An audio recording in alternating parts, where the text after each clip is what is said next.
the Battle of Kosovo with Prince Lazar, the choice of Kingdom of Heaven over Kingdom of Earth, or next year in Jerusalem, the sense of the continuity of legacy of our forefathers that is totally opposed for people of Jewish blood and Jewish faith are an anachronism, unacceptable anachronism, when we should have open door immigration policies where everybody is welcome on the basis of propositional creed of liberty, striving for happiness, human rights, freedom, democracy, free trade, free enterprise, and all the rest of it. To their mind, a little green Martian with 8 octopi would be more acceptable member of the new postmodern order than flesh and blood Serb or Jew who still prays to his God and who still reveres his ancestors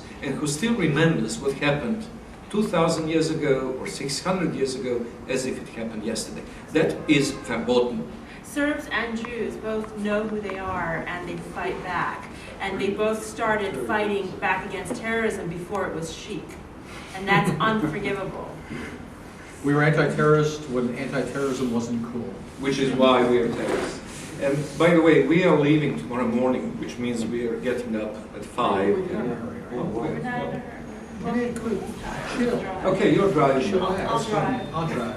One thing I tell people, I don't know how politically correct this is, but instead of going into this long explanation about what did and didn't happen in Srebrenica, which Joe just, was nice enough to explain to everyone, it's because the genocide in Srebrenica is a myth. I always just say, well, you know what?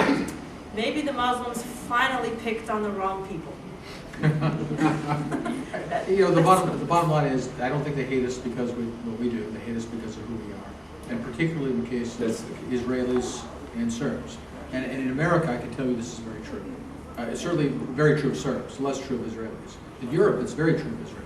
No, but it is true of Israelis too, because in America you have this distinction, the Jew as the victim, through all the, what I tactlessly call sometimes the pornography of compassion linked to the Holocaust, is fine and dandy. You can have sympathy for the Jew, the victim, but heaven forbid for the Jew to become, a fighting Israeli linked to his soil, who defines clearly his identity, his state, his interests, and his future in terms of not accepting the other, in terms of holding hands with Muslims and Palestinians and singing Kumbaya. Now, that you cannot do.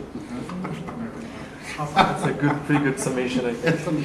There was a cartoon. It was supposed to be like a political cartoon, but it was really 2 photographs side by side. It said, good Jewish boy, bad Jewish boy. The good Jewish boy had the little boy from the Holocaust with his arms up like this. Saw that you one. saw that one? Yeah. And then the bad Jewish boy was behind a tank, gunship. One thing I think also sums it up, we ran an ad in Roll Call, which is one of the newspapers on Capitol Hill, showing us, actually suggested to me by somebody at the White House, and I thought it actually went pretty good. It was an ad showing the destruction of the Buddhas in Bamiyan in Afghanistan and comparing it to the destruction of the church in Kosovo. And there was some narrative explaining what it was about. And it caused a fit on Capitol Hill. Congressman Elliot Engel from New York, who is the foremost proponent of Kosovo and also Jewish, very strong supporter of Israel, accused us of Islamophobia and promoting hate by comparing these two things. Now, the fact of the matter is, there are no Buddhists in Afghanistan. There haven't been for centuries. It was just a pure vandalism against world art and culture, whereas blowing up these churches was a true hate crime. It's a part and parcel of a campaign to drive people out of their homes and even to erase the memory that they were even there. So somehow the idea that we pointed attention to a hate behavior became, on our part, an expression of hate. We were accused of Islamophobia and hate expression and so forth. It's just bizarre when you think about it. And the definition of Islamophobia is discussing Islam as it is. Well, can I also have a final word? And it's about Canada. For as long as it's the final. Well, all right.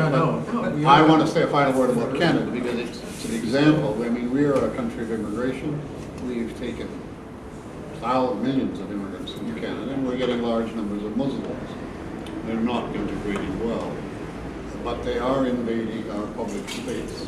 They are demanding at the universities rooms for their prayers. They're working in the public service. They want time off for 5 prayers a day. They have seized control of most of our university radio stations. If you turn on a radio station in my country, in my town of Ottawa, there are 2 universities, and they both have radio stations. You hear Arabic music, constant anti-Israeli propaganda. There are only about 700,000 Muslims, but they've already, in their political influence, determined who will be the liberal leader, because they block voted at the convention.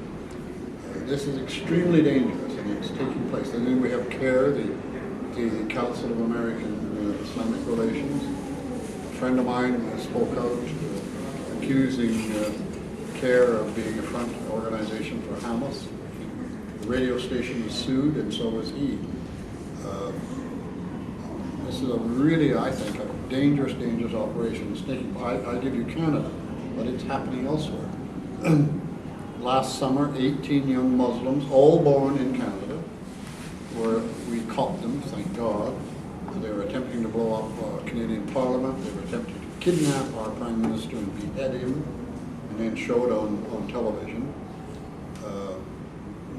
These people are coming up for trial. I mean, these are alleged offenses, but I'm sure they're probably quite authentic charges, or they wouldn't have been made in Canada. We've had our anti-terrorist law was passed shortly after 2001 with tremendous pressure from Muslim organizations. There was a sunlight clause on that legislation, and our parliament cut off that legislation, so it's no longer effective. Our security services are crippled now. They can't intercept emails, they can't make arrests on the presumption that someone's going to commit an offense. I mean, it is a disastrous situation, and it's not only happening in Canada, it's happening throughout Western Europe and Canada. Now, the second largest religious group in Canada is Muslim. And we are a secular society, and yet we're being tremendously pressured to adopt Sharia law in Ontario. The biggest problem is in Canada. We were that close to it. Our Premier of Ontario saying, let us bring at least Sharia law in for domestic disputes.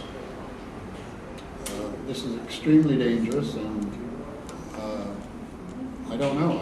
I just feel that we also got to take a stand here. We mentioned that we want our Israeli friends to influence their contacts across the ocean in the United States to point out that helping Albanians in Kosovo is detrimental to Israeli security.